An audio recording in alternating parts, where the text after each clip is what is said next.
നമസ്കാരം. പ്രൈം ടൈമിലേക്ക് എല്ലാ പ്രേക്ഷകർക്കും സ്വാഗതം. വിശദമായ റിപ്പോർട്ടുകളിലേക്ക് നമ്മൾ കടക്കാൻ പോവുകയാണ്. ഇന്നത്തെ വാർത്താ ദിനത്തിൽ പുറത്തുവന്ന പ്രധാനപ്പെട്ട വാർത്തകളിലൂടെ നമ്മൾ കടന്നുപോകും. ഇനിയുള്ള ഒരു മണിക്കൂർ സമയം.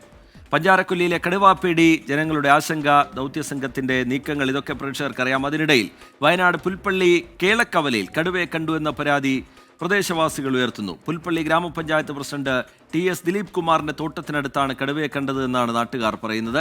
വനംവകുപ്പ് സ്ഥലത്തെത്തി പ്രദേശത്ത് തിരച്ചിൽ നടത്തുന്നുണ്ട്. സുർജിത്ത് അയ്യപ്പത്ത് ചേരുന്നുണ്ട് വിവരങ്ങളുമായി വയനാട്ടിൽ നിന്ന്. സുർജിത്ത്, ജില്ലയുടെ പല ഭാഗങ്ങളിലായി ഇത്തരത്തിലുള്ള ആശങ്ക, ഭീതി നിലനിൽക്കുന്ന പശ്ചാത്തലം. ഇപ്പോഴിതാ ഇവിടെ കടുവയെ കണ്ടു എന്ന് പ്രദേശവാസികൾ പറയുന്നു. എന്താണ് വനംവകുപ്പ് ഇതുമായി ബന്ധപ്പെട്ട് അറിയിക്കുന്നത് സുർജിത്ത്? പുതിയ വിവരങ്ങൾ എന്താണ്?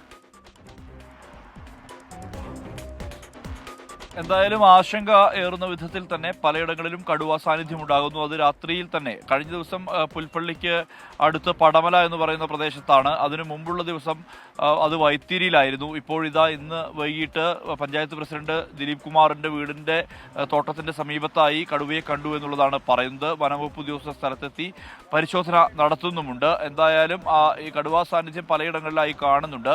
പഞ്ചാരക്കൊല്ലിയിലെ കടുവയ്ക്ക് വേണ്ടി ഇനി നാളെ നടക്കാൻ പോകുന്ന പ്രധാനപ്പെട്ട ഒരു ദൗത്യം തന്നെയാണ്. ഈ ദിവസങ്ങളിലായി ദൗത്യസംഘം കടുവയെ പിടികൂടുക എന്നുള്ള ഉദ്ദേശത്തോടു കൂടിയുള്ള നടപടിക്രമങ്ങളെല്ലാം നടത്തുകയായിരുന്നു. എന്തായാലും നാളെ കുറച്ചുകൂടി കേന്ദ്രീകരിച്ച തെരച്ചിൽ എന്നുള്ള തരത്തിലേക്ക് കാര്യങ്ങൾ മാറും. അതിനായി കൂടുതൽ സംഘം ഇവിടേക്ക് എത്തുന്നുണ്ട്. അതോടൊപ്പം RRT സംഘത്തിന്റെ വിപുലീകരണം നടക്കുന്നുണ്ട്. കൂടുതൽ സായുധ സംഘത്തെ ഇറക്കാനുള്ള തീരുമാനമെടുത്തിട്ടുണ്ട്. കമാൻഡോ സംഘം അടക്കം ഉള്ളവർ ഇറങ്ങിക്കൊണ്ടുള്ള ഒരു ദൗത്യമാകും നടക്കുക. ഇതിനുവേണ്ടി പ്രത്യേക ഫണ്ട് പോലും വകയിരുത്തുന്ന തരത്തിലേക്ക്, ദുരന്ത പ്രതികരണ നിധിയിൽ നിന്ന് പ്രത്യേക ഫണ്ട് പോലും വിലയിരുത്തുന്ന തരത്തിലേക്ക് സംസ്ഥാന സർക്കാരും മാറിയിട്ടുണ്ട്. ഇന്ന് ചില അസ്വാഭാവികമായിട്ടുള്ള സംഭവവികാസങ്ങളിലേക്ക് ഈ സ്ഥലം പഞ്ചാരക്കൊല്ലി മാറിയിരുന്നു. അതിന്റെ പ്രധാനപ്പെട്ട കാരണം ഇന്ന് രാവിലെ ഒരു വനം വകുപ്പ് ഉദ്യോഗസ്ഥനെ കൂടി കടുവ ആക്രമിക്കുന്ന നിലയുണ്ടായിട്ടുണ്ട്. ജയസൂര്യൻ എന്ന് വിളിക്കുന്ന യുവാവിനെയാണ് ആക്രമിച്ചത്. RRT അംഗമാണ്. അദ്ദേഹത്തിന്റെ കൈക്കാണ് പരിക്കേറ്റത്. അദ്ദേഹത്തെ മാനന്തവാടി ആശുപത്രിയിലേക്ക് മാറ്റി. അതിനുശേഷം മന്ത്രി AK ശശീന്ദ്രന്റെ വരവുമായി ബന്ധപ്പെട്ട് വലിയ പ്രതിഷേധം ഉടലെടുക്കുന്ന ഒരു സാഹചര്യം ഉണ്ടായി. അതിനൊടുവിൽ മന്ത്രി സർവകക്ഷി യോഗം വിളിച്ചു. ഈ കടുവ മനുഷ്യജീവന് ഭീഷണി എന്നുള്ള തരത്തിലുള്ള പ്രഖ്യാപനം വന്നു. എന്തായാലും വെടിവെച്ച് കൊല്ലാനുള്ള നീക്കം. സുർജിത്ത് അയ്യപ്പത്താണ് വിവരങ്ങൾ നൽകിക്കൊണ്ടിരിക്കുന്നത്. പുൽപ്പള്ളി കേളക്കവലയിലും കടുവയെ കണ്ടു എന്നാണ് നാട്ടുകാർ പറയുന്നത്. വനംവകുപ്പ് ഉദ്യോഗസ്ഥർ സ്ഥലത്തേക്ക് എത്തിയിട്ടുണ്ട്. അവിടെ പരിശോധന നടത്തുന്നുണ്ട്. എന്താണ് വനംവകുപ്പ് അതുമായി ബന്ധപ്പെട്ട് ഇനി വ്യക്തമാക്കാൻ പോകുന്നത് എന്ന കാര്യം പ്രധാനമാണ്. കടുവയാണോ എന്ന കാര്യം വനംവകുപ്പാണ് സ്ഥിരീകരിക്കേണ്ടത്. അവരുടെ ഭാഗത്തുനിന്ന് അതുമായി ബന്ധപ്പെട്ടുള്ള പ്രതികരണം ഉണ്ടാകും എന്ന് കരുതാം. ഇനിയും പിടിതരാതെ പഞ്ചാരക്കൊല്ലിയിലെ കടുവ, നരഭോജി കടുവ ഭീതി പടർത്തുകയാണ്. കടുവാ ദൗത്യത്തിനിടെ രാവിലെ വനപാലകനെ കടുവ ആക്രമിച്ചു. പരിക്ക് ഗുരുതരമല്ല. പഞ്ചാരക്കൊല്ലിയിലെത്തിയ വനമന്ത്രി AK ശശീന്ദ്രന് നാട്ടുകാരുടെ വലിയ പ്രതിഷേധമാണ് നേരിടേണ്ടി വന്നത്. ദൗത്യം തുടരുന്ന സാഹചര്യത്തിൽ പ്രദേശത്ത് കർഫ്യൂ ഏർപ്പെടുത്തിയിട്ടുണ്ട്. പഞ്ചാരക്കൊല്ലി, മേലെ ചിറക്കര, പിലാക്കാവ് 3 റോഡ് ഭാഗം, മണിയംകുന്ന് ഭാഗം എന്നിവിടങ്ങളിലാണ് കർഫ്യൂ. രാവിലെ 6 മുതൽ 48 മണിക്കൂറാണ് നിയന്ത്രണം. പൊതുജനങ്ങൾ പുറത്തിറങ്ങരുത് എന്നതടക്കമുള്ള നിർദ്ദേശങ്ങൾ കർശനമായി പാലിക്കണം എന്നാണ് അറിയിപ്പ്. സർവ്വസന്നാഹങ്ങളുമായി ദൗത്യസംഘം കാത്തിരുന്നിട്ടും കടുവ കുടുങ്ങിയില്ല. തിരച്ചിലിനിടെ ദൗത്യസംഘാംഗത്തെ കടുവ ആക്രമിച്ചത് പഞ്ചാരക്കൊല്ലിയുടെ ഭീതിയേറ്റി. കടുവ ചാടിയപ്പോൾ തടഞ്ഞ ഫോറസ്റ്റ് ബീറ്റ് ഓഫീസർ ജയസൂര്യയുടെ കൈക്ക് പരുക്കേറ്റു. പെട്ടെന്ന് പുറകിന് അടിച്ചിടണം. അപ്പൊ ഞാൻ ഫീൽഡും കൊണ്ട് മേലിങ്ങനെ തട്ടപ്പോ കടുവിന്റെ കൈ മാത്രമേ. രാധയെ ആക്രമിച്ച് കൊന്നതിന് സമീപമാണ് ഇന്നും കടുവയുടെ ആക്രമണമുണ്ടായത്. മാനന്തവാടിയിലെ സാഹചര്യം വിലയിരുത്താൻ കൽപ്പറ്റ കളക്ടറേറ്റിൽ ഉന്നതതല യോഗം ചേർന്നു. ഓൺലൈനായി മുഖ്യമന്ത്രിയും ചർച്ചയിൽ പങ്കെടുത്തു. പഞ്ചാരക്കൊല്ലിയിലെ കടുവയെ നരഭോജി കടുവയായി പ്രഖ്യാപിച്ചു. ബഹുമാനപ്പെട്ട മുഖ്യമന്ത്രി എന്നോട് പറഞ്ഞു, നിങ്ങൾ എന്ത് ചെയ്താലും തർക്കമില്ല, അതിനെ വെടിവെച്ച് കൊല്ലാനുള്ള ഉത്തരവ് പുറപ്പെട്ടു, ഇതെൻ്റെ തീരുമാനമാണ് എന്ന് അദ്ദേഹം പറഞ്ഞു. തുടർച്ചയായി അക്രമം കാണിക്കുന്ന വന്യമൃഗങ്ങളെ ഡിസാസ്റ്റർ മാനേജ്മെൻറ്റിൻ്റെ വകുപ്പ് ഉപയോഗിച്ച് വെടിവെക്കാനുള്ള ഉത്തരവ് പുറപ്പെടുവിക്കാൻ സാധിക്കുമെന്ന ഉപദേശം കൂടി കിട്ടിയപ്പോൾ പിന്നാലെ പഞ്ചാരക്കൊല്ലിയിൽ രാധയുടെ വീട്ടിൽ സന്ദർശനത്തിനെത്തിയ AK ശശീന്ദ്രന് കടുത്ത പ്രതിഷേധം നേരിടേണ്ടി വന്നു. അരമണിക്കൂറോളം മന്ത്രി വാഹനത്തിനുള്ളിലിരുന്നു.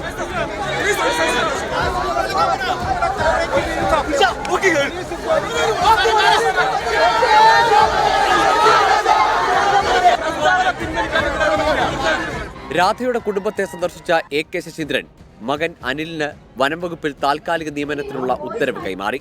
പ്രിയദർശിനി എസ്റ്റേറ്റ് ഓഫീസിൽ മന്ത്രിയുടെ അധ്യക്ഷതയിൽ സർവകക്ഷി യോഗം ചേർന്നു. കടുവാ ദൗത്യത്തിനായി കുങ്കിയാനകളെയും തെർമൽ വാൻ അടക്കമുള്ള സംവിധാനങ്ങളും പഞ്ചാരക്കൊല്ലിയിൽ എത്തിയിട്ടുണ്ട്. അതേസമയം ഈ നാടിനെ ഭീതി പരത്തി കടുവ സ്വൈരവിഹാരം തുടരുകയാണ്. അഭിജിത്ത് മുഴക്കുന്നിനും ക്യാമറമാൻമാരായ മനു ദാമോദരനും ഷിജു ചവറയ്ക്കുമൊപ്പം സുർജിത്ത് അയ്യപ്പത്ത്, 24 വയനാട്. ജനങ്ങളുടെ ആശങ്ക പരിഹരിക്കാനുള്ള ഇടപെടൽ വളരെ വേഗത്തിൽ തന്നെ ഉണ്ടാകണം എന്നുള്ള കാര്യമാണ് കമന്റ് ബോക്സിൽ ഒരുപാട് പ്രേക്ഷകർ അതുമായി ബന്ധപ്പെട്ട് കുറിക്കുന്നുണ്ട്. ദൗത്യം പുതിയൊരു ഘട്ടത്തിലേക്ക് കൂടി കടക്കാൻ പോവുകയാണ്. നാളെ മുതൽ കൂടുതൽ സംവിധാനങ്ങളെ ഉപയോഗപ്പെടുത്തിക്കൊണ്ട് കുങ്കിയാനകളൊക്കെ ഉപയോഗിച്ചുകൊണ്ടുള്ള തെരച്ചിലേക്ക് ഇനി കടക്കാൻ പോവുകയാണ്. കടുവയെ കണ്ടെത്തിയാൽ വെടിവെക്കുക എന്ന തീരുമാനത്തിലേക്ക് ഇതിനോടകം എത്തിയിട്ടുണ്ട്. തുടർ നടപടികൾ എങ്ങനെ മുന്നോട്ട് പോകും എന്നുള്ള കാര്യം നമുക്ക് കണ്ടു തന്നെ അറിയണം. ഒരു പ്രതികരണത്തിലേക്കാണ് ഇനി പോകുന്നത്. വയനാട് പഞ്ചാരക്കൊല്ലിയിലെ കടുവയെ വെടിവെച്ച് കൊല്ലാനുള്ള കേരളത്തിന്റെ ഉത്തരവ് നിയമവിരുദ്ധമാണെന്ന് BJP നേതാവും പരിസ്ഥിതി പ്രവർത്തകയുമായ മേനകാ ഗാന്ധി. കടുവയെ വെടിവെച്ച് കൊല്ലരുതെന്ന് കേന്ദ്ര ഉത്തരവ് നിലവിലുണ്ട്. കേരളത്തിന്റെ നടപടി നിയമലംഘനമാണെന്നും മേനകാ ഗാന്ധി 24-നോട് പറഞ്ഞു. No tiger can be issued a shoot to kill order. So Kerala is as usual breaking the law. You can capture the tiger, you cannot kill it. That is the order of the government of India. In Kerala, you like killing. Whether it's elephants or tigers or wild boar or dogs, you like killing. But there are laws in India to stop this. The tiger is a national treasure. This tiger is an old tiger. She can easily be captured. So therefore, effort must be made to capture. Human-wildlife conflict is there because you keep taking the wildlife areas, the intrusion into the forest. The farmers are almost all their land are taken from the forest. And plus you have been killing all the tigers' food. Every farmer is killing wild boar. If you let the tigers eat the wild boar, then they would not be coming out, na beta. Balram Nedungadi ഡൽഹിയിൽ നിന്ന് വിവരങ്ങളുമായി ചേരുന്നുണ്ട്. ബൽറാം, ഇവിടെ ഒരു വീട്ടമ്മയെ കൊലപ്പെടുത്തി പകുതി ഭക്ഷിച്ചു പോയ കടുവയാണ് ഇന്ന് RRT സംഘത്തിന് നേരെ, ആ ദൗത്യ സംഘത്തിന് നേരെ പാഞ്ഞെടുത്ത ഭാഗ്യം കൊണ്ട് രക്ഷപ്പെട്ടതാണ് ഒരു വനപാലകൻ കൈക്ക് പരിക്കുകളുമായി. നാട്ടുകാർ വലിയ പ്രതിഷേധം ഉയർത്തുന്നുണ്ട്. അവർക്ക് ജീവിക്കണം എന്ന ആവശ്യം മുന്നോട്ട് വയ്ക്കുന്നുണ്ട്. അതിനിടയിലാണ് മേനകാ ഗാന്ധിയുടെ ഇങ്ങനെ ഒരു പ്രതികരണം വരുന്നത്. അത് സ്വാഭാവികമായും വലിയ ചർച്ചയും വിമർശനങ്ങൾക്ക് വിധേയമാവുകയും ഒക്കെ ചെയ്യും. എന്താണ് അവർ വിശദീകരിക്കുന്നത്?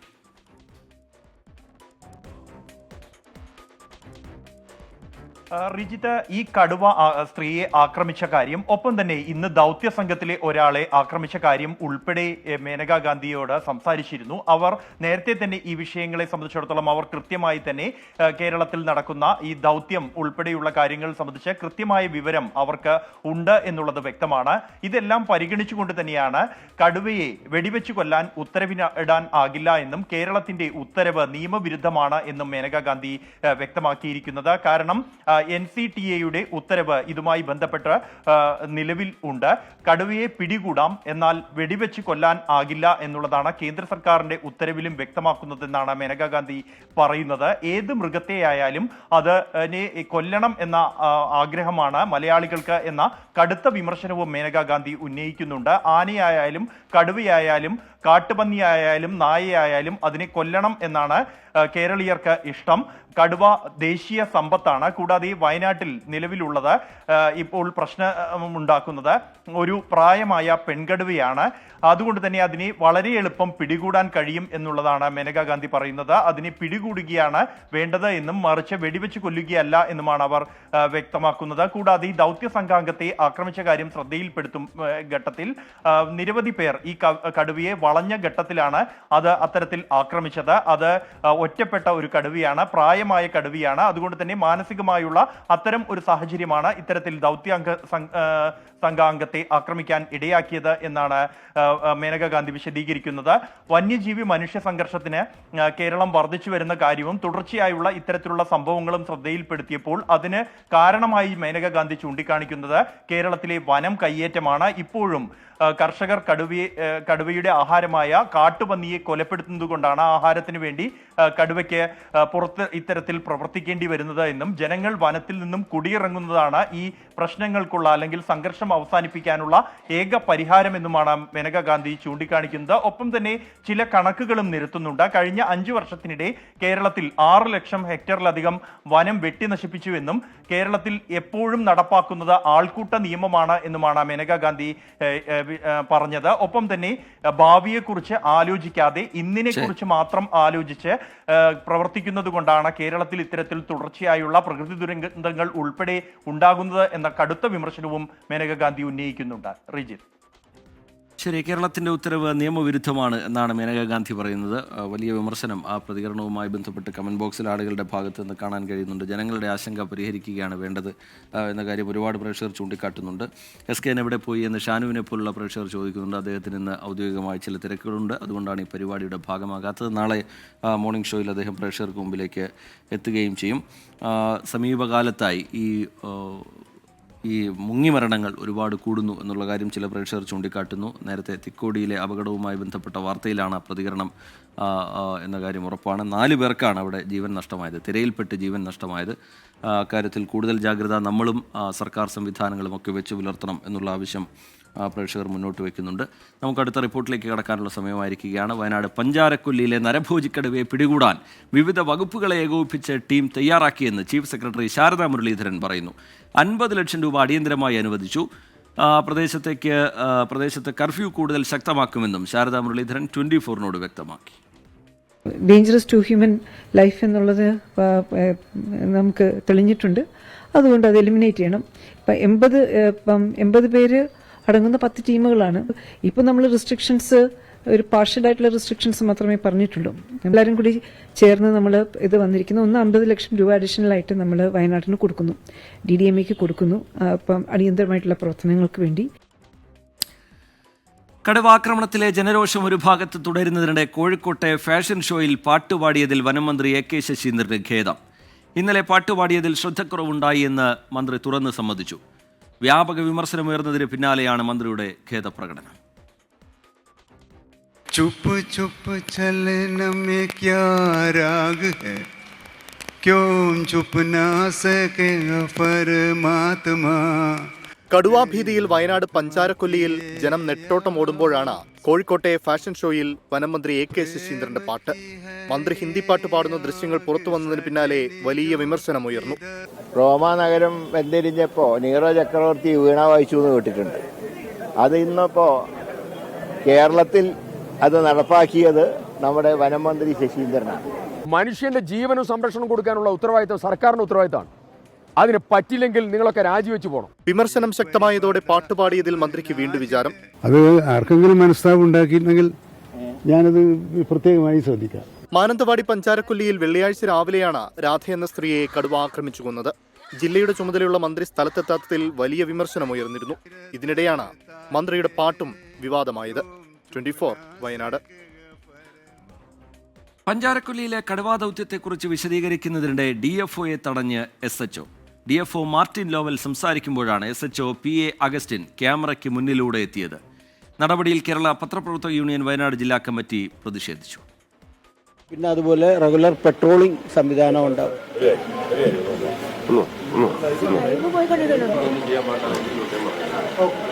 ഇന്നിവിടെ ഒരു ലൈവും ഇല്ല, എല്ലാ ഗേറ്റിന് പുറത്താണ് കേട്ടോ. കടുവാ ദൗത്യത്തിനായുള്ള പഞ്ചാരക്കൊല്ലിയിലെ ബേസ് ക്യാമ്പ് രാവിലെ 8 മണിയോടെ DFO മാർട്ടിൻ ലോവൽ ദൗത്യം വിശദീകരിക്കുന്നതിനിടെയാണ് SHO PA അഗസ്റ്റിൻ സ്ഥലത്തെത്തിയത്. ക്യാമറകൾക്ക് മുന്നിൽ കയറി നിന്ന പ്രതികരണം തടസ്സപ്പെടുത്തി SHO. ഇന്നിവിടെ ഒരു ലൈവും ഇല്ല, എല്ലാ ഗേറ്റിന് പുറത്താണ് കേട്ടോ. നടപടിക്രമങ്ങൾ വിശദീകരിക്കുന്നത് തടഞ്ഞത് എന്തിനെന്ന് വ്യക്തതയില്ല. പോലീസും വിശദീകരണം നൽകിയില്ല. സർക്കാരിന് ഏകോപനം നഷ്ടപ്പെട്ടുവെന്നതിന്റെ തെളിവാണ് സംഭവമെന്ന് MLA T സിദ്ദിഖ്. ഇത്രയും നിരുത്തരവാദപരമായ പ്രവർത്തനം നടത്തുന്ന ഒരു ഡിപ്പാർട്ട്മെന്റും ഗവൺമെന്റും കേരളത്തിൽ ഇതുവരെ കണ്ടിട്ടില്ല. SHOക്കെതിരെ നടപടി ആവശ്യപ്പെട്ട് കേരള പത്രപ്രവർത്തക യൂണിയൻ ജില്ലാ പോലീസ് മേധാവിക്ക് പരാതി നൽകി. 24 വയനാട്. 5 പ്രേക്ഷകർ ഒരുമിച്ച് ഒരു സന്ദേശം അയക്കുന്നുണ്ട്. അത് ആസാമിൽ നിന്നാണ്. ആസാമിൽ നിന്ന് സൈനികരായ ഞങ്ങൾ എല്ലാ പ്രേക്ഷകർക്കും റിപ്പബ്ലിക് ദിന ആശംസകൾ നേരുന്നു. ഇത് വായിക്കാൻ മറക്കരുത്. ഒരുപാട് തവണ ഈ സന്ദേശം അയച്ചു, പക്ഷേ അവഗണിച്ച് പോവുകയാണ് ഉണ്ടായത്. വായിക്കാൻ മറക്കരുത് എന്ന് പറയുന്നുണ്ട്. പ്രേക്ഷകർ സന്തോഷ് കുമാർ കൊട്ടായി, പ്രശോഭ് പത്തനാപുരം, ഷാജിദ് കൊയിലാണ്ടി, നിതീഷ് പാലക്കാട്, അനിൽ ഓച്ചിറ എന്നിവരാണ്. ഈ ഒരുപാട് കമൻറ്റുകൾ വരുന്നത് കൊണ്ടാണ്. ചില കമൻറ്റുകൾ അതിനിടയിൽ നമ്മൾ വിട്ടുപോകും. സമയത്തിനനുസരിച്ച് ഉറപ്പായും അത് പ്രേക്ഷകർക്ക് മുമ്പിലേക്ക് വായിക്കണം എന്ന് തന്നെയാണ് ആഗ്രഹം. അതിനിടയിൽ ചിലത് വിട്ടുപോകുന്നു എന്ന് മാത്രമേ ഉള്ളൂ.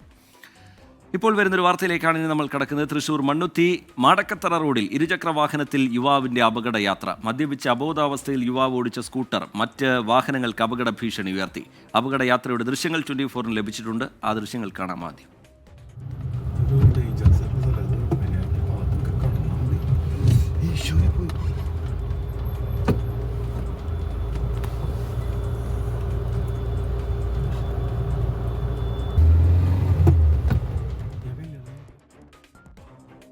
സൂരജ് സജി ആയിരുന്നുണ്ട് വിവരങ്ങളുമായി തൃശ്ശൂരിൽ നിന്ന്. സൂരജ്, ഇയാൾക്ക് സ്വന്തം ജീവനിൽ പേടിയില്ല എന്ന് മനസ്സിലായി. മറ്റുള്ളവരുടെ ജീവൻ കൂടി പരിഗണിക്കേണ്ടതാണല്ലോ. എന്താണ് സംഭവിച്ചത്? നടപടി വന്നിട്ടുണ്ടോ സൂരജ്? അത് തന്നെയാണ്. അതായത് മദ്യപിച്ച് വാഹനം ഓടിക്കുന്നു എന്നുള്ളത് മാത്രമല്ല, മറ്റുള്ളവരുടെ ജീവന് കൂടി ഭീഷണിയാകുന്ന തരത്തിലായിരുന്നു യുവാവിന്റെ ഈ യാത്ര എന്ന് പറയുന്നത്. ഇന്ന് ഉച്ചയ്ക്ക് 2 മണിയോടുകൂടിയാണ് മണ്ണൂത്തി മാടക്കത്തറ റോഡിൽ ഇരുചക്ര വാഹനത്തിൽ യുവാവ് ഇത്തരത്തിൽ ഈ അപകട യാത്ര നടത്തുന്നത്. മദ്യപിച്ച് വാഹനം ഓടിച്ചു പോവുകയായിരുന്നു. ഈ സമയത്ത് ഒരു വളവിലെത്തുന്ന സമയത്ത് വലത്തുവശം ചേർന്ന് ഈ വാഹനം പോവുകയും എതിർദിശയിൽ വരികയായിരുന്ന ബൈക്ക് ഇടിക്കാൻ പോകുന്നതും കാണാം. പിന്നീട് അവിടെ നിന്ന് ആ ബൈക്കുകാരൻ, എതിർദിശയിൽ വന്ന ബൈക്കുകാരൻ പെട്ടെന്ന് ബ്രേക്ക് ചെയ്ത് നിർത്തിയത് കൊണ്ട് മാത്രമാണ് അപകടം ഉണ്ടാകാതിരുന്നത്. അവിടെ വീണ്ടും ഈ യാത്ര തുടരുന്നു. അതിനിടയിൽ ഈ യുവാവ് മദ്യലഹരിയിൽ തന്നെ ഈ സ്കൂട്ടറിൽ നിന്ന് മറിഞ്ഞു വീഴുകയായിരുന്നു. പെട്ടെന്ന് ഈ സ്കൂട്ടർ നിർത്തുന്നു. പിന്നീട് 2 കാലുകളും നിലത്തുറക്കാത്ത സാഹചര്യത്തിൽ സ്കൂട്ടർ മറിഞ്ഞു വീഴുകയും ഈ സ്കൂട്ടറിനടിയിൽ യുവാവ് പെട്ടുപോവുകയുമായിരുന്നു. അതിനുശേഷം ഈ പിന്നാലെ വന്ന ഈ ദൃശ്യങ്ങൾ പകർത്തിയ വാഹനത്തിലുണ്ടായിരുന്ന ആളുകൾ തന്നെയാണ് യുവാവിനെ അവിടെ നിന്ന് എഴുന്നേൽപ്പിച്ചത്. അതിനുശേഷം മാറി തൊട്ടടുത്ത വീട്ടിൽ കുറച്ചു നേരം വിശ്രമിക്കും, അതിനുശേഷം പോകാമെന്ന് പറഞ്ഞെങ്കിലും യുവാവ് പിന്നീട് ഈ യാത്ര തുടർന്നു എന്നുള്ളതാണ് നമുക്ക് ലഭിക്കുന്ന വിവരം. എന്തായാലും ഈ ദൃശ്യങ്ങൾ ഉൾപ്പെടെ പുറത്തു വന്ന പശ്ചാത്തലത്തിൽ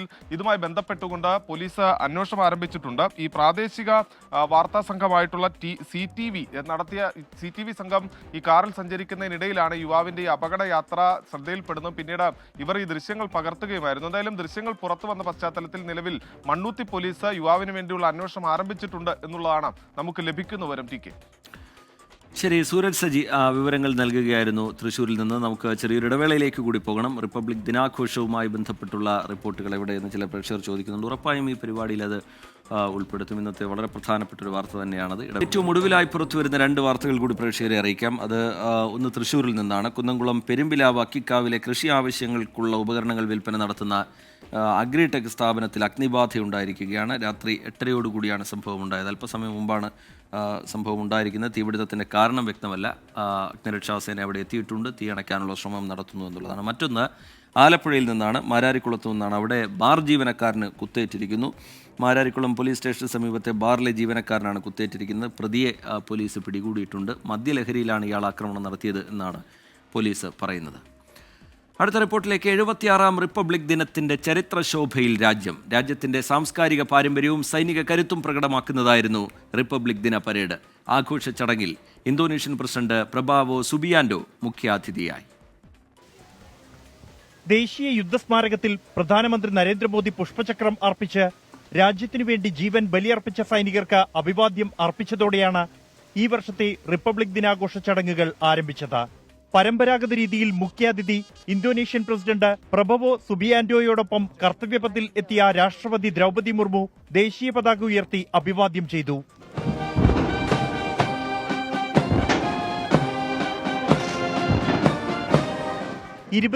ആചാരവെടികളോടെ റിപ്പബ്ലിക് ദിന പരേഡിന് ഔപചാരിക തുടക്കം. ഇന്തോനേഷ്യൻ സൈന്യത്തിന്റെയും ബാൻഡിന്റെയും കണ്ടിജന്റുകൾ ശ്രദ്ധേയമായി. ഭീഷ്മ ടാങ്ക്, നാഗ് മിസൈൽ, ചേതക്, കപിധ്വജ്, ത്രിപുരാന്തക്, ബ്രഹ്മോസ് എന്നിവ ഇന്ത്യയുടെ ആയുധ കരുത്ത് കാട്ടി.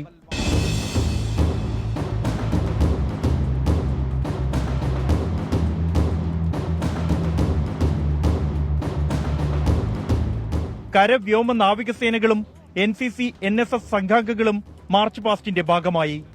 5000 ആദിവാസി കലാകാരന്മാർ അണിനിരന്ന കലാരൂപങ്ങളും 31 നിശ്ചല ദൃശ്യങ്ങളും പരേഡിന് വർണ്ണപ്പൊലിമ നൽകി.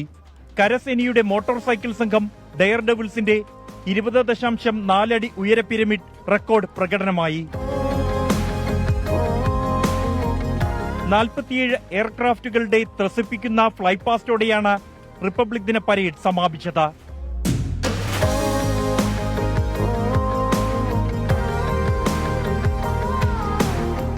ഓരോ കാഴ്ചയിലും അഭിമാനവും ആത്മവിശ്വാസവും വർദ്ധിപ്പിക്കുന്നതാണ് ഇന്ത്യയുടെ റിപ്പബ്ലിക് ദിന പരേഡ്. ബൽറാം നെടുങ്ങാടി, 24, ഡൽഹി.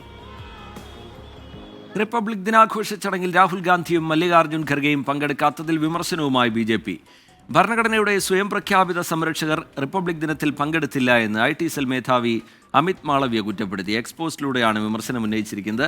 അച്യുതൻ വിശദാംശങ്ങളുമായി ചേരുന്നുണ്ട് ഡൽഹിയിൽ നിന്ന്. അച്യുതൻ, വിവരങ്ങൾ എന്താണ് അച്യുതൻ?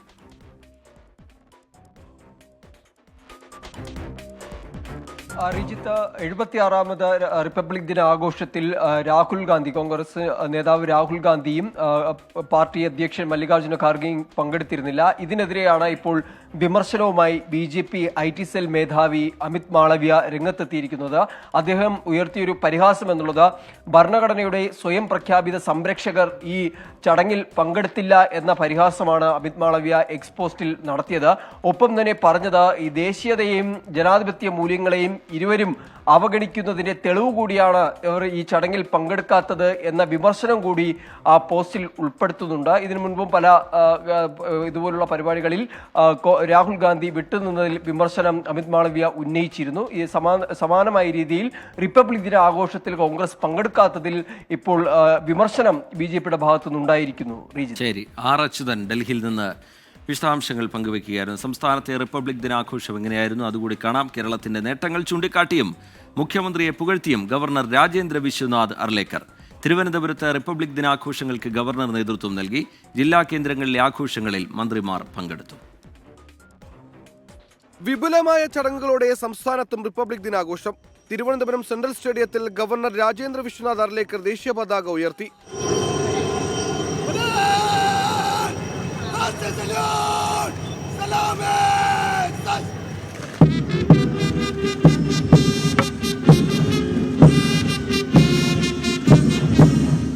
സാക്ഷരത ഉൾപ്പെടെ കേരളത്തിന്റെ നേട്ടങ്ങൾ ചൂണ്ടിക്കാട്ടിയായിരുന്നു ഗവർണറുടെ റിപ്പബ്ലിക് ദിന പ്രസംഗം. വികസിത ഭാരതത്തിന് വികസിത കേരളം യാഥാർത്ഥ്യമാകണം.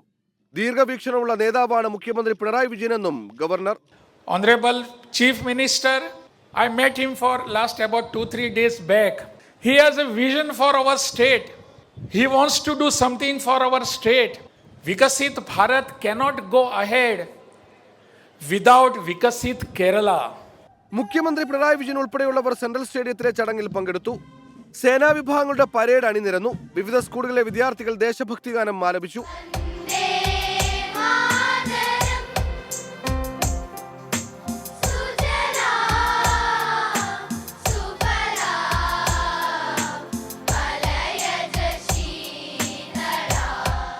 നിയമസഭയിൽ സ്പീക്കർ എൻ ഷംസീർ പതാക ഉയർത്തി.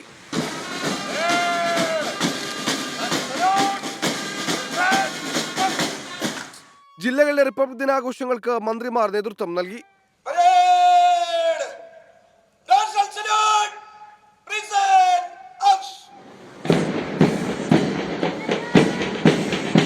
രാഷ്ട്രീയ പാർട്ടി ആസ്ഥാനങ്ങളിലും വിവിധ സ്ഥാപനങ്ങളിലും റിപ്പബ്ലിക് ദിനാഘോഷം സംഘടിപ്പിച്ചു. വിവിധ ബ്യൂറോകൾക്കൊപ്പം 24 തിരുവനന്തപുരം. കോഴിക്കോട് കൊയിലാണ്ടിയിൽ തിരയിൽപ്പെട്ട് മരിച്ച 3 പേരുടെ മൃതദേഹം കോഴിക്കോട് മെഡിക്കൽ കോളേജിൽ എത്തിച്ചു. ഒരാളുടെ മൃതദേഹം സഹാനി ആശുപത്രിയിൽ നിന്ന് ഉടൻ എത്തിക്കും. സംഘത്തിൽ 26 പേർ ഉണ്ടായിരുന്നുവെന്നും കൂടെയുള്ള ആൾ തന്നെ രക്ഷപ്പെടുത്തുകയായിരുന്നുവെന്നും പരിക്കേറ്റ ജിൻസി 24നോട് പറഞ്ഞു. ജിൻസിയുടെ പ്രതികരണം കാണാം ആദ്യം. ഇവിടുന്ന് പോയി 2-3 സ്ഥലങ്ങളിൽ പോയി കഴിഞ്ഞ് വൈകുന്നേരം ആയപ്പോൾ ഉച്ചയൊക്കെ ആയപ്പോൾ കടപ്പുറത്തെത്തി. അവിടുന്ന് പിന്നെ ഞങ്ങൾ 26 പേരുണ്ടായിരുന്നു. അതിൽ പകുതി 3/4 പേര് വെയിലായതുകൊണ്ട് വണ്ടിയിൽ തന്നെ നിന്നു. ബാക്കി 6 പേര് കൂടെ വന്നു. ആ കൂടെ വന്നതിൽ 5 പേര് ഞാനും ഒരാളും രക്ഷപ്പെട്ടു. രാഹുൽ സുരേഷ് ചേരുന്നുണ്ട് വിവരങ്ങളുമായി കോഴിക്കോട്ട് നിന്ന്. രാഹുൽ, വളരെ വേദനാജനകവും നടുക്കവും ഉണ്ടാക്കിയതുമായ വാർത്തയാണ്. 4 പേർക്കാണ്, വിനോദസഞ്ചാരികളായ 4 പേർക്കാണ് ജീവൻ നഷ്ടമായിരിക്കുന്നത്. എന്താണ് അതുമായി ബന്ധപ്പെട്ടുള്ള പുതിയ വിവരങ്ങൾ? ഈ അപകടത്തിൻ്റെ കാരണം എന്താണ് എന്നുള്ളത് ജിൻസിയുടെ പ്രതികരണത്തിലൂടെയാണ് വ്യക്തമാവുന്നത്. അത് ലഭ്യമാവുന്ന മുറയ്ക്കാണ് അത് വ്യക്തമാവുന്നത്. എന്താണ് അവർ വിശദീകരിക്കുന്നത് രാഹുൽ? റിജിത്ത്, അതിദാരുണമായ സംഭവം തന്നെയാണ് കൊയിലാണ്ടിക്ക് സമീപം തിക്കോടിയിൽ ഇന്ന് വൈകുന്നേരത്തോടുകൂടി സംഭവിച്ചത്. റിജിത്ത് സൂചിപ്പിച്ച പോലെ തന്നെ കൽപ്പറ്റയിൽ നിന്നും 26 പേരടങ്ങുന്ന വിനോദസഞ്ചാര 26 പേരടങ്ങുന്ന സംഘമാണ് കൊയിലാണ്ടിക്ക് സമീപമുള്ള തിക്കോടിയിലെ ബീച്ചിലെത്തിയത്. ഉച്ചസമയം, അതായത് ഉച്ചയ്ക്ക് ശേഷമുള്ള സമയമായതിനാൽ 20 പേർ വാഹനത്തിലിരുന്നു. ബാക്കിയുള്ള 6 പേരാണ് കുളിക്കാനായി ഈ കടലിലേക്ക് ഇറങ്ങിയത്. ജിൻസി സൂചിപ്പിച്ച പോലെ തന്നെ 6 പേർ ഇറങ്ങുന്നു. അതിൽ ജിൻസി ഉൾപ്പെടെ 5 പേർ ഈ തിരയിൽ പെടുന്നു. ജിൻസിയെ കൂടെ ഉണ്ടായിരുന്ന മറ്റൊരാൾ വലിച്ചു പുറത്തേക്കിട്ടു. ബാക്കിയുള്ള 4 പേരും ഈ തിരയിൽ ഉൾപ്പെടുകയായിരുന്നു. തുടർന്ന് ഇവർ തന്നെയാണ് ബാക്കിയുള്ള എല്ലാവരെയും ഇത്തരത്തിൽ അപകടം നടന്ന കാര്യം അറിയിച്ചത്. ഞായറാഴ്ച ദിവസമായതിനാൽ അത്യാവശ്യം തിരക്കുണ്ടായിരുന്നു എന്നാണ് പറയുന്നത്. അതുകൊണ്ട് നാട്ടുകാരുടെയും കൂടെ ഉണ്ടായിരുന്ന ആളുകളുടെയും നേതൃത്വത്തിലാണ് രക്ഷാപ്രവർത്തനം, പരിശോധനയെല്ലാം തന്നെ നടന്നത്. അതിനൊടുവിൽ ആദ്യം 3 പേരുടെ മൃതദേഹങ്ങൾ കണ്ടെത്തി. അതായത് ബിനീഷ്, 40 വയസ്സുള്ള ബിനീഷിൻ്റെയും 32 വയസ്സുള്ള വാണിയുടെയും 35 വയസ്സുള്ള അനീസയുടെയും മൃതദേഹങ്ങളാണ് ആദ്യം കണ്ടെത്തിയത്. അതിനുശേഷമാണ് ഫൈസലിനെ കണ്ടെത്തുന്നത്. ഫൈസലിനെ കണ്ടെത്തുമ്പോൾ ജീവനുണ്ടായിരുന്നു. തുടർന്ന് ആശുപത്രിയിലേക്ക് മാറ്റുന്നതിനിടെയാണ് അദ്ദേഹത്തിൻ്റെ മരണം സംഭവിച്ചത്. അല്പസമയം മുമ്പ് 4 പേരുടെയും മൃതദേഹം കോഴിക്കോട് മെഡിക്കൽ കോളേജിൽ എത്തിച്ചിട്ടുണ്ട്. ഇന്ന് രാത്രി സമയമായതിനാൽ ഇന്ന് പോസ്റ്റ്മോർട്ടം ഉണ്ടാകില്ല. നാളെ പോസ്റ്റ്മോർട്ടം നടപടികൾ പൂർത്തിയാക്കിയ ശേഷം നാളെ ഉച്ചയോടുകൂടി മൃതദേഹം ബന്ധുക്കൾക്ക് വിട്ടുകൊടുക്കും. അതിനുശേഷം കൽപ്പറ്റയിൽ ഉച്ചയോടുകൂടി മൃതദേഹം എത്തിക്കും. സംസ്കാര ചടങ്ങുകൾ ഉൾപ്പെടെ നടക്കാൻ പോകുന്നത് കൽപ്പറ്റയിലാണ്. അവിടുത്തെ MLA ആയിട്ടുള്ള കാനത്തിൽ ജമീല പറയുന്ന അനുസരിച്ച് അവിടെ ഉണ്ടായിരുന്ന ലൈഫ് ഗാർഡുകൾ ഇവർക്ക് കടലിലേക്ക് ഇറങ്ങരുതെന്ന നിർദ്ദേശം നൽകിയിരുന്നു. അത് അവഗണിച്ചാണ് അവർ അവിടേക്ക് ഇറങ്ങിയതെന്നാണ് പറയുന്നത്.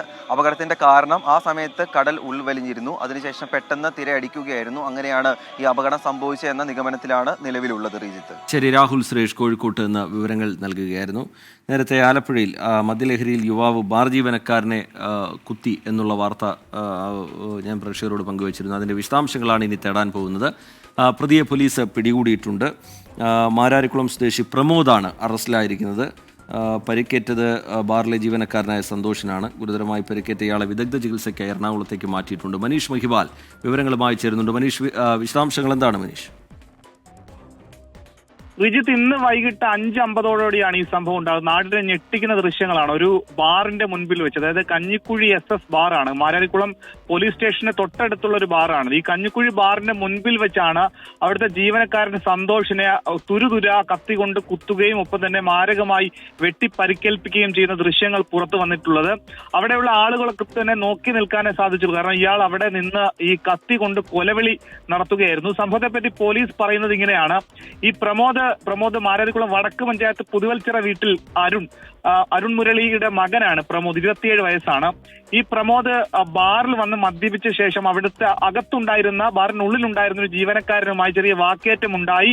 അങ്ങനെ തിരികെ വരുമ്പോഴാണ് അതേ ബാറിലെ യൂണിഫോം ഇട്ട മറ്റൊരു ജീവനക്കാരൻ അയാളുടെ നൈറ്റ് ഷിഫ്റ്റിന് വേണ്ടിയിട്ട് 5:30 മണിയോട് കൂടി ആ സമയത്ത് 6 മണി സമയത്ത് ബാറിലേക്ക് എത്തുന്നത്. അവിടെ ബാറിന്റെ മുൻപിൽ വെച്ച് ഇയാളോട് തർക്കിക്കുകയും അകാരണമായി ഇയാളെ കുത്തി പരിക്കേൽപ്പിക്കുകയായിരുന്നു. നിലത്ത് വീണ ശേഷവും ഇയാളെ തുരുതുര കുത്തി.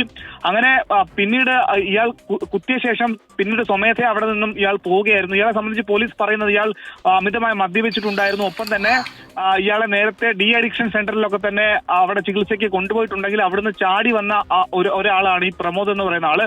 കുത്തേറ്റത് സന്തോഷ് എന്ന് പറയുന്ന അവിടുത്തെ ജീവനക്കാരനാണ് നിലവിൽ മാരകമായി കുത്തേറ്റുള്ളത്. അയാളെ ജീവനക്കാരനെ നിലവിൽ എറണാകുളത്തെ സ്വകാര്യ ആശുപത്രിയിലേക്ക് മാറ്റിയിട്ടുണ്ട്. ആരോഗ്യനില ഗുരുതരമാണെന്നാണ് പോലീസ് പറയുന്നത്. മാരാരിക്കുളം പോലീസിന്റെ കസ്റ്റഡിയിൽ ഇപ്പോൾ ഈ പ്രതി പ്രമോദ് കസ്റ്റഡിയിലുണ്ട്. എന്നാണെങ്കിലും വലിയ ഞെട്ടിക്കുന്ന സംഭവമാണ്. മാരാരിക്കുളം പോലീസ് സ്റ്റേഷന് തൊട്ടടുത്തുള്ള SS ബാറിലാണ്, കഞ്ഞിക്കുഴിയിലെ SS ബാറിലാണ് ഇങ്ങനെ നാടിനെ നടുക്കുന്ന ഞെട്ടിക്കുന്ന തരത്തിലുള്ള ദൃശ്യങ്ങൾ പുറത്തു വരുന്ന ഒരു അക്രമി അവിടുത്തെ ബാറിലെ ജീവനക്കാരനെ കുത്തുകയും ഒപ്പം തന്നെ മാരകമായി വെട്ടി പരിക്കേൽപ്പിക്കുകയും ചെയ്തിട്ടുള്ളത്. ഇന്ന് വൈകിട്ട് 5:50 റീജിത്ത് ഈ സംഭവം. ശരി, മനീഷ് മഹിവാലാണ് ആലപ്പുഴയിൽ നിന്ന് വിവരങ്ങൾ നൽകിയത്. ആലപ്പുഴ മാരാരിക്കുളത്താണ് ബാർ ജീവനക്കാരന് കുത്തേറ്റിരിക്കുന്നത്. അതിൻ്റെ ദൃശ്യങ്ങൾ വല്ലാതെ അസ്വസ്ഥപ്പെടുത്തുന്നതാണ്, വലിയ നടുക്കം ഉണ്ടാക്കുന്നതാണ്. ഈ പരിക്കേറ്റയാളെ വിദഗ്ധ ചികിത്സയ്ക്കായി എറണാകുളത്തേക്ക് കൊണ്ടുപോയിട്ടുണ്ട്. തൃശൂർ അക്കിക്കാവിൽ തീപിടുത്തം. കൃഷി ആവശ്യങ്ങൾക്കുള്ള ഉപകരണങ്ങൾ വിൽക്കുന്ന അഗ്രിടെക് സ്ഥാപനത്തിലാണ് വീണ്ടും തീപിടുത്തമുണ്ടായത്.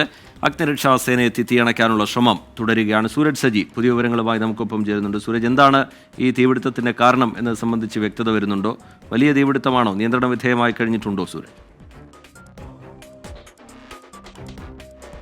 ടിക്ക് തീർത്തും വലിയ തീപിടുത്തമാണ് ഈ സ്ഥാപനത്തിൽ ഉണ്ടായിരിക്കുന്നത്. 2 ആഴ്ച മുമ്പ് ഇതേ സ്ഥാപനത്തിൽ തീപിടുത്തം ഉണ്ടാവുകയും 2.5 കോടിയിലധികം രൂപയുടെ നാശനഷ്ടം ഉണ്ടാവുകയും ചെയ്തു. അതേ സ്ഥാപനത്തിൽ വീണ്ടും ഇപ്പോൾ തീപിടുത്തം ഉണ്ടായിരിക്കുന്നു എന്നുള്ളതാണ് ഏറ്റവും പ്രധാനപ്പെട്ട കാര്യം. ഇന്ന് 8:30യോടുകൂടിയാണ് ഈ കുന്നംകുളം പെരുമ്പിലാവിലെ ഈ അക്കിക്കാവിൽ പ്രവർത്തിക്കുന്ന അഗ്രിടെക് എന്ന സ്ഥാപനത്തിൽ തീപിടുത്തം ഉണ്ടാകുന്നത്. കഴിഞ്ഞ ദിവസം തീപിടിച്ച മുകളിലത്തെ നിലയിൽ തന്നെ ഇന്നും വീണ്ടും തീപിടിക്കുകയായിരുന്നു. നാട്ടുകാരുടെ ശ്രദ്ധയിലാണ് ഇത് ആദ്യം പെടുന്നത്. പിന്നീട് നാട്ടുകാർ ഫയർഫോഴ്സിന് വിവരം അറിയിക്കുകയും ഫയർഫോഴ്സ് എത്തി ഇപ്പോൾ ഈ തീ അണയ്ക്കാനുള്ള ഒരു ശ്രമം നടത്തി വരികയുമാണ്. വിവിധ സ്ഥലങ്ങളിൽ നിന്നടക്കം ഫയർഫോഴ്സിന്റെ കൂടുതൽ യൂണിറ്റുകൾ എത്തിക്കുകയും ചെയ്തിട്ടുണ്ട്. തീ ആളിപ്പടരുന്നതാണ് ഈ തീ നിയന്ത്രണ വിധേയമാക്കാൻ കഴിയാത്തതിലേക്ക് നയിക്കുന്നത് എന്നുള്ളതാണ് നിലവിൽ നമുക്ക് ലഭിക്കുന്ന വിവരം.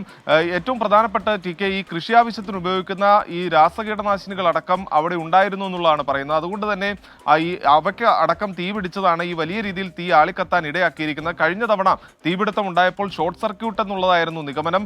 ഇക്കുറിയും ഷോർട്ട് സർക്യൂട്ട് തന്നെയാണ് എന്നുള്ള പറയുന്നു. പക്ഷേ ഈ മരുന്നുകളിൽ ഏതെങ്കിലും കൃഷിയാവശ്യത്തിന് ഉപയോഗിക്കുന്ന മരുന്നുകളിൽ നിന്ന് എന്തെങ്കിലും ഒരു രാസമാറ്റം ഉണ്ടായതാണോ ഈ തീപിടുത്തത്തിന് ഇടയാക്കിയതെന്ന് സംശയവും മുന്നോട്ട് വെക്കുന്നുണ്ട്. എന്തായാലും തീ അണയ്ക്കാനുള്ള ശ്രമം നിലവിൽ തുടരുകയാണ്. ടി.കെ.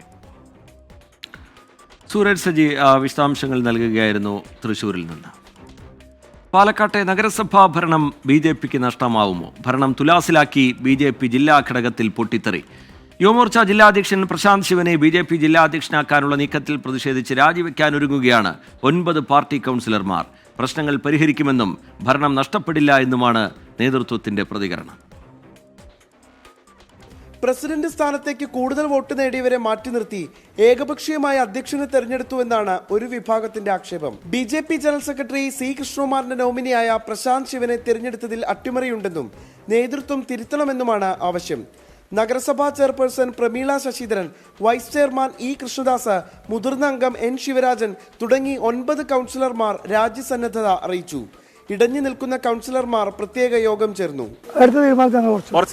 പാർട്ടി ഭാരതീയ ജനതാ പാർട്ടിയുടെ 6 പേർ രാജിവെച്ചാൽ നഗരസഭാ ഭരണം പ്രതിസന്ധിയിലാകും. ദേശീയ നേതൃത്വം അംഗീകരിച്ച ജില്ലാ പ്രസിഡന്റ് സ്ഥാനങ്ങൾക്ക് മാറ്റമുണ്ടാകില്ലെന്ന് സംസ്ഥാന അധ്യക്ഷൻ K. സുരേന്ദ്രൻ പറഞ്ഞു. പാലക്കാട് നഗരസഭയുടെ ഭരണം BJPക്ക് നഷ്ടമാകില്ല.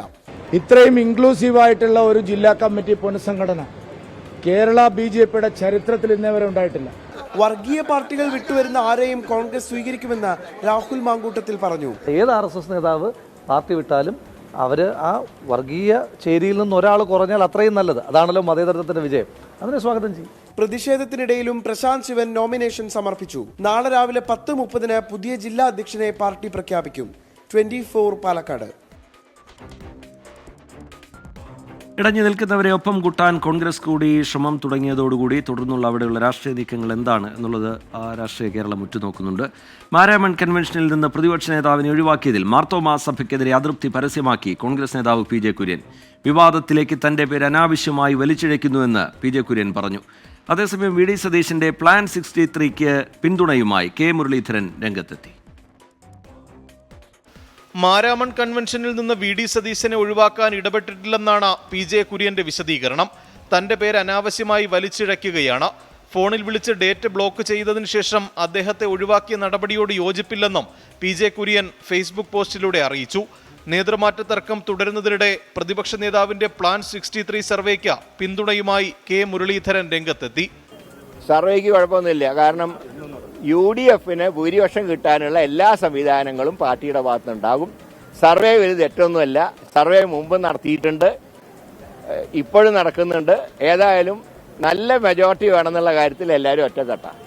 നേതൃമാറ്റത്തിൽ അതൃപ്തി അറിയിച്ചിട്ടില്ലെന്ന് K. സുധാകരൻ വ്യക്തമാക്കി. ഞാൻ ആരെയും അതൃപ്തിയൊന്നും അറിയിച്ചു. ഞാൻ നിങ്ങൾക്ക് ഒരു പത്രസമ്മേളനം നടത്തിയിട്ടില്ലേ? ഞാൻ ചെയ്ത പണി അതാണ്, വേറൊന്നും ഞാൻ ചെയ്തിട്ടില്ല. എനിക്കതിനകത്തൊരു പ്രശ്നവും ഇല്ല. AICCക്ക് എന്ത് തീരുമാനം വേണമെങ്കിലും എടുക്കാം. ഞാൻ പാർട്ടിക്ക് വിധേയനാണ്. ഗ്രൂപ്പുകളുടെയും നേതാക്കളുടെയും പിന്തുണയുള്ള ഒരാളെ സമവായത്തിലൂടെ കണ്ടെത്താനാണ് ഹൈക്കമാൻഡ് ശ്രമം. തിരഞ്ഞെടുപ്പിനൊരുങ്ങുന്ന ഘട്ടത്തിൽ തർക്കങ്ങൾ ഒഴിവാക്കണമെന്ന് കേന്ദ്ര നേതൃത്വം സംസ്ഥാനത്തെ അറിയിച്ചു. 24 തിരുവനന്തപുരം.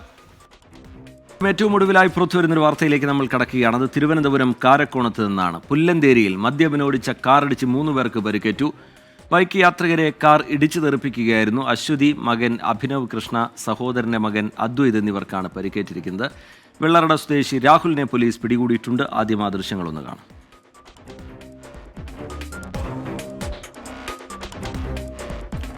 ഉമേഷ് ബാലകൃഷ്ണൻ വിവരങ്ങളുമായി തിരുവനന്തപുരത്ത് നിന്ന് ചേരുന്നുണ്ട്. ഉമേഷ്, എന്താണ് സംഭവിച്ചത്? ഇതിൽ പോലീസിന്റെ ഇടപെടൽ എങ്ങനെയാണ്? വൈകിട്ട് കാരക്കോടം പുല്ലന്തേരിയിൽ വെച്ചാണ് ഈ അപകടമുണ്ടാകുന്നത്. വൈകിട്ട് ട്യൂഷന് വിട്ട ശേഷം മകനെയും സഹോദരൻ്റെ മകനെയും തിരിച്ചു വിളിച്ചു കൊണ്ടുവരികയായിരുന്നു ഈ സ്കൂട്ടറിൽ. അശ്വതിയായിരുന്നു വാഹനം ഓടിച്ചിരുന്നത്. അശ്വതി വാഹനം ഓടിക്കുകയും അഭിനവ് കൃഷ്ണ, സഹോദരൻ്റെ മകൻ അദ്വൈത് എന്നിവർ ഈ സ്കൂട്ടറിൻ്റെ പിറകിലിരിക്കുകയുമായിരുന്നു. ഈ റോഡിൽ വെച്ച്, അതായത് പുല്ലന്തേരി റോഡിൽ വെച്ച് പിറകിൽ നിന്ന് വാഹനം ബെലോനോ കാർ വളരെ വേഗത്തിൽ വന്ന് ഇടിച്ചു തെറിപ്പിക്കുകയായിരുന്നു ഉണ്ടായിരുന്നത്. അതിനുശേഷം നാട്ടുകാർ വാഹനം തടഞ്ഞു നിർത്തി ഈ രാഹുൽ എന്ന വാഹനം ഓടിച്ച ആളെ തടഞ്ഞു വെക്കുകയും ചെയ്തു. അതിനുശേഷം പോലീസിനെ വിളിച്ച സമയത്ത് ഇയാൾ ഈ നാട്ടുകാരെ കബളിപ്പിച്ച് കടന്നു കളയാനുണ്ടായത്. അതിനുശേഷം പോലീസ് വെള്ളറടയിലേക്ക് ഈ വാഹനത്തെ ഫോളോ ചെയ്ത് പിടിക്കാനുണ്ടായത്. എന്തായാലും പരിക്കേറ്റ 3 പേരെയും 2 ആശുപത്രികളിലായി പ്രവേശിപ്പിച്ചിട്ടുണ്ട്. അഭിനവിനെ തിരുവനന്തപുരത്തെ ഒരു സ്വകാര്യ ആശുപത്രിയിലും മറ്റ് 2 പേരെയും കാരക്കോണം മെഡിക്കൽ കോളേജിലുമാണ് പ്രവേശിപ്പിച്ചിട്ടുള്ളത്. ആരുടെയും നില നിലവിൽ ഗുരുതരമല്ല എന്നാണ് അറിയുന്നത്. ശരി, ഉമേഷ് ബാലകൃഷ്ണൻ വിവരങ്ങൾ നൽകുകയായിരുന്നു തിരുവനന്തപുരത്ത് നിന്ന്. അല്പസമയം മുമ്പാണ് നമ്മൾ തൃശ്ശൂരിൽ നിന്നുള്ളൊരു വാർത്താ പ്രേക്ഷകർക്ക് മുമ്പിലേക്ക് എത്തിച്ചത്. മദ്യലഹരിയിലായിരുന്ന ഒരാൾ വാഹനം ഓടിച്ച് അപകടമുണ്ടാക്കുന്ന സാഹചര്യത്തിലൂടെ പോകുന്നത് നമ്മൾ കണ്ടു. പിന്നീട് അയാൾ ആ വണ്ടിയിൽ നിന്ന് താഴെ വീഴുന്നത് കണ്ടു. ഇപ്പോൾ തിരുവനന്തപുരത്ത് കാരക്കോണത്ത് പുല്ലന്തേരിയിൽ മദ്യപിന് ഓടിച്ച കാറിടിച്ച് 3 പേർക്ക് പരിക്കേറ്റു എന്ന വാർത്ത കൂടി വരികയാണ്. അനിശ്ചിതകാല സമരം പ്രഖ്യാപിച്ച റേഷൻ വ്യാപാരികൾക്ക് മുന്നറിയിപ്പുമായി ഭക്ഷ്യവകുപ്പ്. ഭക്ഷ്യധാന്യങ്ങൾ നിഷേധിച്ചാൽ റേഷൻ കടകളിൽ നിന്ന് ധാന്യങ്ങൾ തിരിച്ചെടുക്കുമെന്ന് മന്ത്രി GR അനിൽ പറഞ്ഞു. റേഷൻ കടകൾക്ക് ലൈസൻസ് കൊടുക്കുന്നത് സർക്കാരാണ്. ഗുണഭോക്താക്കൾക്ക് ധാന്യങ്ങൾ നിഷേധിച്ചാൽ ഫുഡ് സെക്യൂരിറ്റി അലവൻസ് വ്യാപാരികൾ നൽകേണ്ടി വരുമെന്നും മന്ത്രി പറഞ്ഞു. 2 ഘട്ടങ്ങളിലായി നടന്ന മന്ത്രിതല ചർച്ചയിൽ തീരുമാനമുണ്ടാകാതെ വന്നതോടെയാണ് സമരത്തിലേക്ക് പോകാനുള്ള റേഷൻ വ്യാപാരികളുടെ തീരുമാനം. എന്നാൽ അതിന് ശക്തമായ മുന്നറിയിപ്പുമായി ഭക്ഷ്യവകുപ്പ് രംഗത്തെത്തി. സമരവുമായി മുന്നോട്ട് പോയാൽ റേഷൻ കടകൾ ഏറ്റെടുക്കുന്ന നടപടികളിലേക്ക് പോകേണ്ടി വരുമെന്ന് മന്ത്രി GR അനിൽ. ആ കടയിലിരിക്കുന്ന എല്ലാ ഉൽപ്പന്നങ്ങളും സർക്കാരിൻ്റെതാണ്. അതിൻ്റെ പോസ്റ്റ് മെഷീൻ ആണെങ്കിലും അതിനകത്തിരിക്കുന്ന അരിയാണെങ്കിലും ഗോതമ്പാണെങ്കിലും റവയാണെങ്കിലും ഇതെല്ലാം സർക്കാരിൻ്റെ സാധനങ്ങളാണ്. എന്ന് പറഞ്ഞാൽ ജനങ്ങളുടെ ഉൽപ്പന്നങ്ങളാണ്. അത് ജനങ്ങൾക്ക് കൊടുക്കാൻ സർക്കാർ ആവശ്യമാണെങ്കിൽ അത്തരം ഷോപ്പുകൾ സർക്കാർ തന്നെ തിരിച്ച് കൊടുത്തതുപോലെ തിരിച്ചേറ്റെടുക്കേണ്ടി വരും. ഗുണഭോക്താക്കൾക്ക് ധാന്യങ്ങൾ നിഷേധിച്ചാൽ ഫുഡ് സെക്യൂരിറ്റി അലവൻസ് വ്യാപാരികൾ നൽകേണ്ടി വരും. വേതന പാക്കേജ് പരിഷ്കരണവുമായി ബന്ധപ്പെട്ട ചർച്ച അടഞ്ഞ അധ്യായമല്ലെന്നും ഇനിയും ചർച്ചകളാകാമെന്നും വ്യാപാരികളോട് മന്ത്രി പറഞ്ഞു. സമരത്തിൽ നിന്ന് വ്യാപാരികൾ പിന്മാറണമെന്നും മന്ത്രി അഭ്യർത്ഥിച്ചു. നാളെ മുതൽ അനിശ്ചിതകാലത്തേക്ക് റേഷൻ കടകൾ അടച്ചിട്ട് സമരം നടത്താനാണ് വ്യാപാരികളുടെ തീരുമാനം. റേഷൻ കടകൾ അടച്ചിട്ടുള്ള സമരവുമായി മുന്നോട്ട് പോയാൽ ശക്തമായ നടപടിയെന്നാണ് ഭക്ഷ്യവകുപ്പിന്റെ മുന്നറിയിപ്പ്. ആവശ്യമെങ്കിൽ റേഷൻ കടകൾ സർക്കാർ ഏറ്റെടുക്കുമെന്നും ഉപഭോക്താക്കൾക്ക് ഭക്ഷ്യസുരക്ഷാ അലവൻസുകൾ ലൈസൻസുകൾ നൽകേണ്ടി വരുമെന്നും ഭക്ഷ്യമന്ത്രി മുന്നറിയിപ്പ് നൽകുന്നു. തിരുവനന്തപുരത്ത് നിന്നും MG പ്രതീഷ്, 24. പെട്ടെന്നൊരു സമവായവും ഒത്തുതീർപ്പും ഒക്കെ സാധ്യമാകുമോ എന്നറിയില്ല. കാരണം ഇതിന് മുമ്പ് തന്നെ, ഈ സമരത്തിലേക്ക് കടക്കുന്നതിന് മുമ്പ് തന്നെ 2 or 3 വട്ടം ചർച്ചകൾ നടന്നിട്ടുള്ളതാണ്. പക്ഷേ ഒരു സമവായം സാധ്യമായില്ല. അതിനുശേഷം സമരത്തിലേക്ക് കടക്കുന്നു എന്ന നിലപാട് ഈ സമരക്കാർ പ്രഖ്യാപിച്ചതോടുകൂടി സർക്കാർ ഇനി കർശനമായ നടപടി സ്വീകരിക്കും എന്ന താക്കീത് നൽകിയിരിക്കുകയാണ്. എന്താണ് സംഭവിക്കുക എന്ന് കണ്ടു തന്നെ നമുക്കറിയണം. ചെറിയൊരു ഇടവേളയിലേക്ക് കൂടി പോകുന്നു. പതിവ് സെഗ്മെന്റായ വാൽകഷ്ണമടക്കം കാത്തിരിക്കുന്നുണ്ട്. പ്രൈം ടൈമിലേക്ക് വീണ്ടും ഇടവേള കഴിഞ്ഞ് തിരികെ എത്തുമ്പോൾ കമന്റ് ബോക്സിലേക്ക് ഒരിക്കൽ കൂടി പോവുകയാണ്. ചില പ്രേക്ഷകർ ചോദിക്കുന്നുണ്ട്, ഇത്ര നേരമായിട്ടും ആ മദ്യത്തിൻ്റെ വിലവർധനയെക്കുറിച്ച് എന്താണ് പറയാതിരുന്നത് എന്നുള്ളത്. രാവിലെ മുതൽ അതുമായി ബന്ധപ്പെട്ടുള്ള വാർത്തകൾ നമ്മൾ നൽകുന്നുണ്ട്. മദ്യത്തിന് വില കൂടാൻ പോകുന്നു. നാളെ മുതലാണ് ആ വിലവർധന പ്രാബല്യത്തിൽ വരാൻ പോകുന്നത്. ഈ മദ്യനിർമ്മാണ കമ്പനികളുടെ ആവശ്യം അതുമായി ബന്ധപ്പെട്ട് സർക്കാരിന് മുമ്പിൽ ഉണ്ടായിരുന്നു. അതാണ് ഇങ്ങനെ ഒരു തീരുമാനത്തിലേക്ക് കാര്യങ്ങൾ എത്തിച്ചിരിക്കുന്നത്. 10 രൂപ മുതൽ 50 രൂപ വരെയുള്ള വർധന എന്നുള്ളതാണ് ഇപ്പോൾ തീരുമാനിച്ചിരിക്കുന്നത്. അതിൻ്റെ പുതിയ വിലവിവര പട്ടിക എങ്ങനെയാണ് എന്നുള്ളത് ബെവ്കോ പ്രസിദ്ധീകരിക്കുകയും ചെയ്തിട്ടുണ്ട്. ഇനി നമ്മൾ പതിവ് സെഗ്മെന്റിലേക്ക് കടക്കുകയാണ്. കാണാം വാൽകഷ്ണം.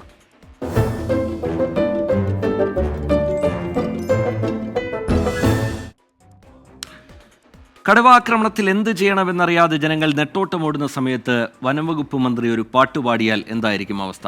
മന്ത്രിയുടെ പാട്ടിൽ കടുവ മയങ്ങിയോ അതോ നാട്ടുകാർ ഉണർന്നോ? കാണാം M. അഫ്സൽ തയ്യാറാക്കിയ വാൽകഷ്ണം. വയനാട്ടിലെ കാര്യം വലിയ കഷ്ടം തന്നെയാണ്. മനുഷ്യന് പുറത്തിറങ്ങാൻ പറ്റാത്തൊരവസ്ഥ. എന്താ അപ്പോൾ ഇതിനൊരു പരിഹാരം? നല്ല പ്രവർത്തനമാണ് വനംവകുപ്പിന്റെയും ജില്ലാ ഭരണകൂടത്തിന്റെയും ഭാഗത്ത് ഉണ്ടായിട്ടുള്ളത്. പക്ഷെ നാട്ടുകാർക്ക് പേടില്ലാതിരിക്കുമോ? മന്ത്രിയുടെ ഈ പഞ്ചാരവാക്കിലൊന്നും ഓർക്ക് സമാധാനം കിട്ടിയില്ല.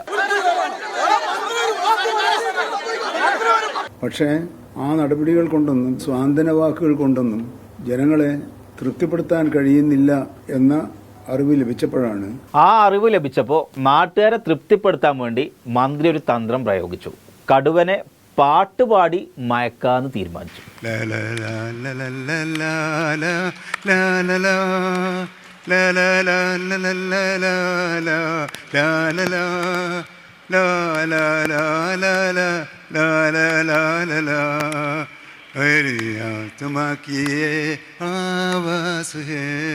കടുവ ഇറങ്ങിയതിനേക്കാളും കലിപ്പിലാണ് ഈ പാട്ട് കേട്ടപ്പോൾ നാട്ടുകാർ നോക്കിയത്. അത് അതിദാരുണമായ ഒരു കാഴ്ചയായിരുന്നു. വനം മന്ത്രി പാട്ടും പാടി നടക്കുന്നത് ഏത് സാഹചര്യത്തിലാണെന്ന് മനസ്സിലായോ? വയനാട്ടിൽ തുടർച്ചയായി വന്യമൃഗങ്ങളുടെ ആക്രമണം മൂലം മനുഷ്യജീവൻ നഷ്ടപ്പെടുകയും കൃഷിനാശം സംഭവിക്കുകയും ചെയ്ത സാഹചര്യത്തിൽ ആ സാഹചര്യത്തിൽ നാട്ടിലെ വനം മന്ത്രി എന്താ ചെയ്തതെന്ന് കണ്ടില്ല. ചുപ്പ് ചുപ്പ് ചലനമേ ക്യാ രാഗ് ഹൈ ക്യോം ചുപ്പ് നാ സകേ പരമാത്മാ. ഇനി ആ പാട്ട് പാടിയാ നിന്നെ ഞാൻ കൊല്ലും. പാട്ട് കേട്ടോര് ഒന്നാന്തരം കമന്റ് പറയാൻ തുടങ്ങി. അദ്ദേഹത്തിന് എങ്ങനെ ചെയ്യാൻ കഴിഞ്ഞു? അതാണ് വയനാട്ടില് മനുഷ്യന്മാർ കൊടുമ്പിരി കൊള്ളുകയാണ്. ആ സമയത്ത് മൈക്കെടുത്ത് പാടാന് വനം മന്ത്രിക്ക് എവിടുന്നാണ് ധൈര്യം കിട്ടിയത് എന്നാണ്. ബഹുമാനപ്പെട്ട മുഖ്യമന്ത്രിയുമായി സംസാരിച്ചു. അദ്ദേഹവും ഇത്തരം നടപടികൾ അനിവാര്യമാണ് എന്ന് ഞങ്ങളെ അറിയിക്കുകയുണ്ടായി. എന്ത് പാട്ട് പാടാനോ? അതിനെന്ത് തീരുമാനം എടുത്താലും ഞാൻ എൻ്റെ പിന്തുണയുണ്ട് മന്ത്രിക്ക്. മന്ത്രി ചെയ്തോളാനാ പറഞ്ഞത്. മുഖ്യമന്ത്രി വയനാട്ടിൽ വേണ്ട കാര്യങ്ങൾ ചെയ്യാനാണ് പറഞ്ഞത്. മന്ത്രി കേട്ട ഉടനെ തന്നെ മൈക്കെടുത്ത് പാടാൻ തുടങ്ങി. അങ്ങനെ ഒരു നല്ല സ്ട്രോങ് പിന്തുണ മുഖ്യമന്ത്രി നിന്ന് കിട്ടിയാൽ ഏത് മന്ത്രിക്കാണ് ഒരു സന്തോഷം തോന്നാതിരിക്കുക കാര്യങ്ങൾ ചെയ്യാനുള്ള ആത്മവിശ്വാസം കിട്ടുക? അപ്പോൾ വർദ്ധിച്ച ആത്മവിശ്വാസത്തോടു കൂടിയാണ് ഞങ്ങൾ ഈ കാര്യങ്ങളൊക്കെ ചെയ്തുകൊണ്ടിരിക്കുന്നത്. വർദ്ധിച്ച ആത്മവിശ്വാസത്തോടെ കടുവ ഇറങ്ങണ സമയത്ത് പാട്ട് പാടി കടുവനെ മയക്കാൻ വേണ്ടി തീരുമാനിച്ചു. പ്രേമ കി ഹൈ ആഗ് സജനി ജോ ഇധർ ലഗേ ഓർ ഉധർ സജേ തേരി പീതി പൈ ബടാ ഹം നാജ് ഹൈ. പക്ഷെ ഈ പാട്ട് കേട്ടപ്പോ മുഖ്യമന്ത്രി എന്താ പറഞ്ഞേ? അദ്ദേഹം ഒന്നേ പറഞ്ഞുള്ളൂ, മനുഷ്യന്മാർക്ക് സമാധാനം കൊടുക്കണം. മുഖ്യമന്ത്രി മാത്രമല്ല, പാട്ട് കേട്ടവരൊക്കെ കടുവനെ പിടിച്ചില്ലെങ്കിലും വേണ്ടില്ല, അവിടെയുള്ള ആളുകൾക്ക് കുറച്ച് മനസ്സമാധാനം കൊടുക്കുന്നു പറഞ്ഞു. ഇത്രയും നിരുത്തരവാദപരമായ പ്രവർത്തനം നടത്തുന്ന ഒരു ഡിപ്പാർട്ട്മെന്റും ഗവൺമെന്റും കേരളത്തിൽ ഇതുവരെ കണ്ടിട്ടില്ല. പാട്ടിനെതിരെ കുറച്ച് കമന്റുകൾ ഇങ്ങനെ വന്നു തുടങ്ങിയപ്പോൾ മന്ത്രിക്ക് പരിസരം മനസ്സിലായി. നിങ്ങളുടെ ഒരു വിമർശനം കേട്ടപ്പോൾ എനിക്ക് തോന്നുന്നു ഞാൻ കുറച്ച് ശ്രദ്ധിക്കേണ്ടതായിരുന്നു തോന്നി. അത്രയേ ഉള്ളൂ. പാട്ട് പാടിയാല് കടുവ മയങ്ങൂലാന്ന് വയനാട്ടിൽ എത്തിയപ്പോൾ നാട്ടുകാർ മന്ത്രിക്ക് കാണിച്ചു കൊടുത്തു. മന്ത്രിമാരുടെ പാട്ട് കേട്ടാല് കടുവ മയങ്ങണ കാലം വരെ ആരൊക്കെ മന്ത്രിമാരായി ഉണ്ടാവും എന്നുള്ളത് കാത്തിരുന്ന് കാണാം.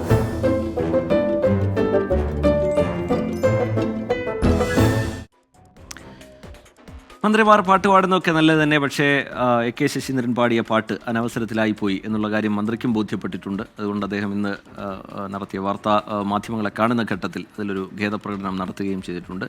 ഈ വാൽകഷ്ണത്തോടുകൂടി നമ്മുടെ പ്രൈം ടൈമിൻ്റെ സമയം ഇവിടെ പൂർത്തിയാവുകയാണ്.